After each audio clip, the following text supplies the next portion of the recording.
Arranca la temporada de esquí en las estaciones del Grupo Aramón. La nieve caída en los últimos días ha permitido que la apertura se adelante y poder deslizarse sobre el oro blanco sea ya una auténtica realidad. Una campaña que se inicia con una gran ilusión y poniendo el foco más que nunca en el bienestar de los amantes de este deporte. En el caso de Formigal Panticosa, el centro invernal ha podido abrir con 29 kilómetros esquiables, una cifra que se irá ampliando en todas las estaciones de cara al Puente de la Constitución. Sí, la verdad es que también pues abrir bien con kilómetros que además irán creciendo de cara hacia el Puente de la Constitución y con el resto de las estaciones, el sector de Panticosa y Cerler también, que abrirán de cara a este Puente de la Constitución, y con ello todo el Grupo Aramón abierto, pues sin duda pues es positivo y desde luego pues nos llena de ilusión y de felicidad. Son muchos los esquiadores que han aprovechado los precios especiales de preapertura y se han acercado a primera hora de este sábado a calzarse sus botas y esquís y comenzar a disfrutar. La satisfacción en ellos es enorme. Pues con muchas ganas, la verdad que este año pensábamos que no íbamos a llegar con el tiempo que ha habido y al final pues mira, ha nevado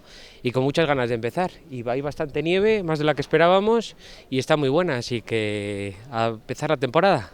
Estupendo, la verdad. Ha pegado una nevada estos días y la estación está haciendo muy buen trabajo con los cañones y todos los trabajadores para que todos podamos disfrutar.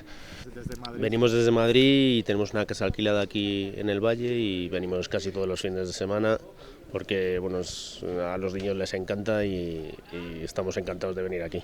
Jabalambra y Valdelinares suman también este sábado más de 11 kilómetros esquiables, mientras que en Cerler se trabaja de cara al próximo puente. Las previsiones y la temprana caída de la nieve suponen una gran esperanza de cara a que la temporada vuelva a ser un año más un rotundo éxito.